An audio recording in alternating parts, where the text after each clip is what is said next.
Been a while since we've done this band too. That's crazy. Hi guys, welcome to Lee Reacts. Hope everyone's having a good day.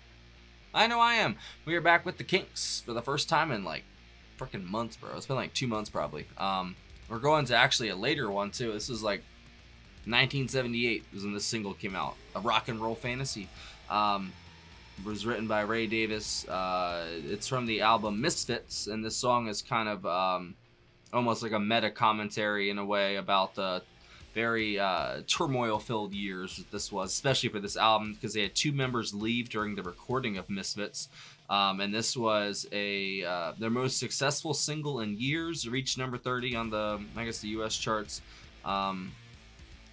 They, I guess, kind of not went silent, but just they weren't. I don't know. Maybe they didn't adapt with the times as well. I don't know exactly what happened to them, and like, you know, it happens to like every band though, except like 1 or 2. You know, they always. Once the times change, maybe, you know, if you don't change with them, sometimes you kind of get left in the past. But all the Kinks stuff that I have done, it's kind of been from the 60s, I think. So I've never heard the 70s Kinks. Maybe I have. Maybe I'm forgetting something. But I'll link my Kinks playlist up there if you want to go watch other stuff. Let's go. And this is a request from our patron, Richard H., I believe. 2 Richards in one day. There you go.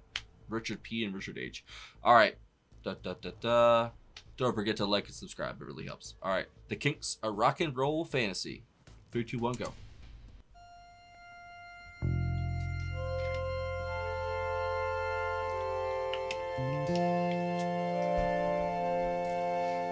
Hello you, hello me, hello people we used to be. Isn't it strange? We never changed. We've been through it all, yet we're still the same. And I know it's a miracle we still go. For all we know, we might still have a way to go. Hello me, hello you. You say you want out, wanna start anew. Throw in your hand, break up the band, start a new life, be a new man. But for all we know, we might still have a way to go.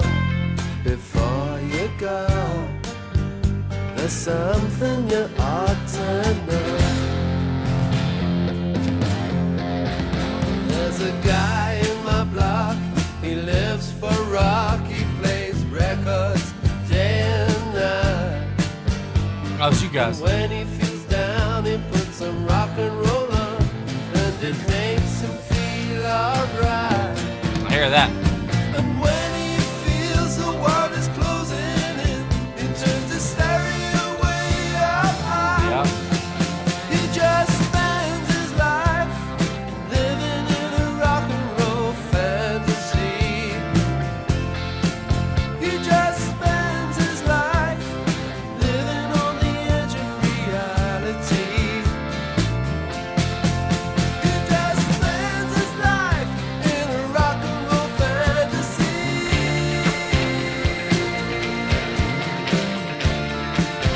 Wow. He just spends Texture his in life this sound is crazy. living in a rock and roll fantasy. He just spends his life living on the edge of reality. This hits a little too close to home, honestly. He just spends his life in a rock and roll fantasy.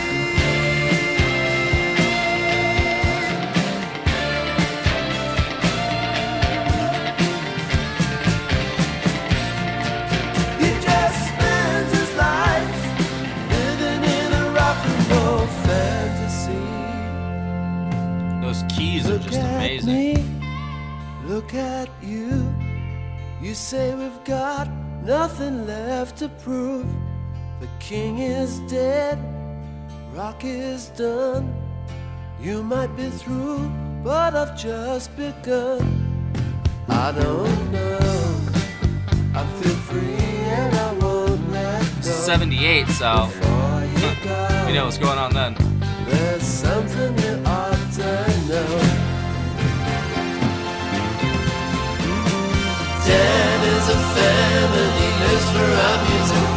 it's the only thing that gets him by.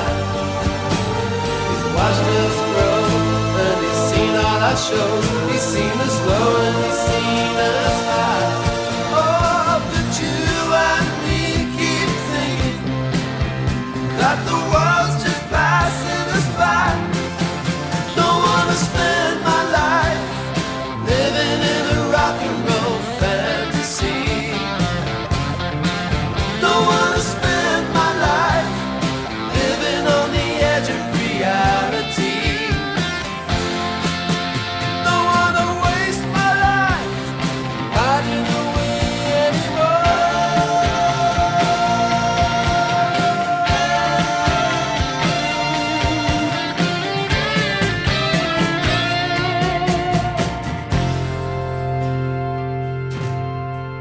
Don't wanna spend my life living in a rock and roll fantasy.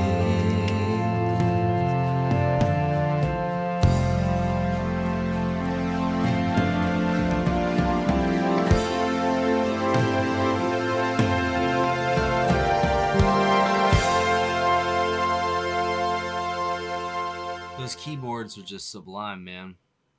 They added such a ethereal layer to that, like it really was a fantasy of some sort.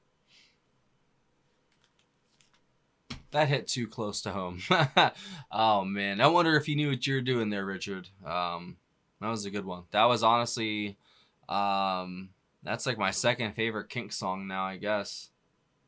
Man, that makes you think, man, especially for all of us music heads, because if you're watching this channel, more than likely you love music just like I do.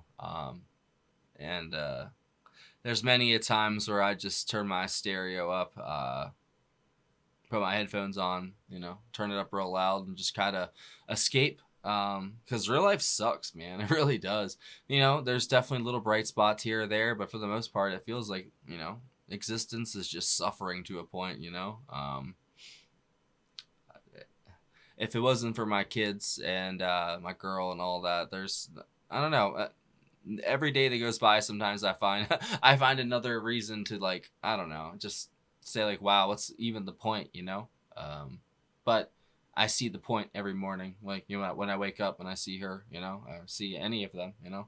But I did live in a rock and roll fantasy for a long time, and I remember when I was at that program and I lived in Brewster, New York, the one guy there that I didn't like actually very much. We didn't get along well, but I wonder why. I think we both saw a bit of each other and, you know, each other.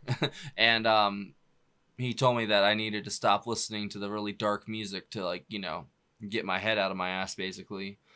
Because that music, it's very powerful, you know, and music is powerful, period. But that stuff, especially the stuff I was listening to, it was just all darkness. There was no light. There was no hope. You know what I'm saying? It was just all sad, woe is me lyrics, you know. But there was definitely a lot of depth to it at points too, but it didn't outweigh the negatives, you know. And I didn't think, well, I didn't realize in the moment that he was right. You know, I was very angry when he said that, but I wonder why I was so angry, because maybe deep down I knew that he was right. And I'm glad that I kind of, you know, I still listen to it once in a while, but I don't like force feed it to myself every day, 24/7 like I used to, you know. I have a very healthy balance of the music that you guys have been so gracious to show me. And it's wonderful, man. It really is. But I definitely have lived a rock and roll fantasy in my head a lot, and it's very useful sometimes. But at others, it's just an escape. You know, you're kind of just at some points neglecting your life. And I'm one of those people that like listen to music that much. You know, I really did. 24/7. If I wasn't at school, I was either playing or I was listening to music. You know, and it was everything to me, and still is. All right, so Rick Davies on vocals, guitar, piano, synthesizer. Dave Davis on backing vocals, lead guitar, lead vocals, not on this track. Mick Avery on, oh wait, no, not for this track. John Gosling, piano, organ, and synthesizer. Nick Treveskic on drums. Ron Lawrence on bass.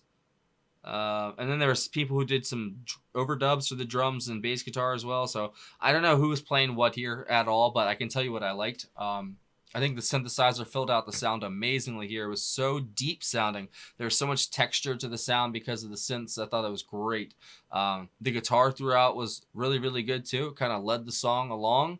And the vocals are just so great, man. They had so much emotion and just they were painted with regret, shall we say. And it almost was like a mournful look back on time wasted in a way, you know?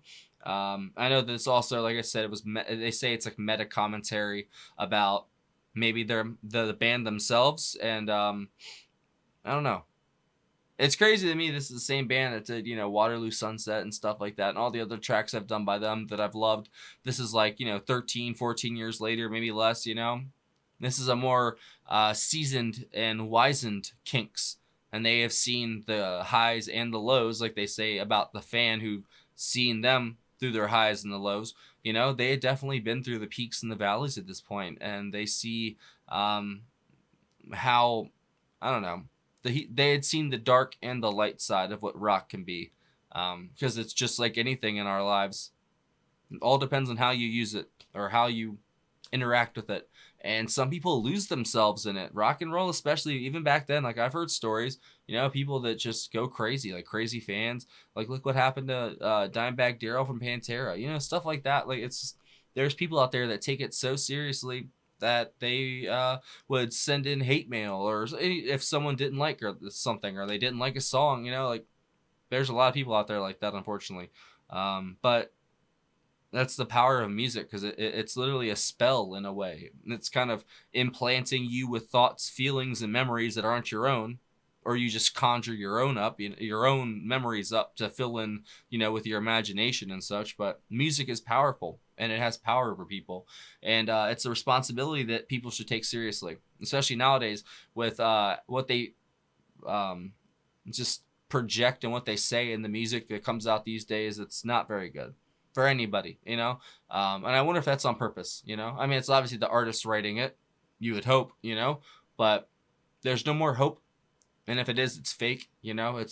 There's no more light. And if it is, it's fake, you know? It's just sappy, saccharine bullshit, you know? And I hate that. I wish we could bring back actual positivity and hope back to music, because that's what music should do. It should inspire you. It should make you happy or make you sad, whatever they're trying to go for. But it should make you feel something, like I keep saying. I keep harping about that. It should make you feel something from this side to that side. It doesn't matter, but it needs to be something. And yeah, I felt something here because it really reminded me of myself, to be honest.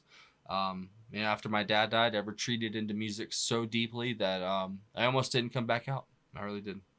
It was scary. But the music took care of me, though. Like, no matter what, it's always been there for me.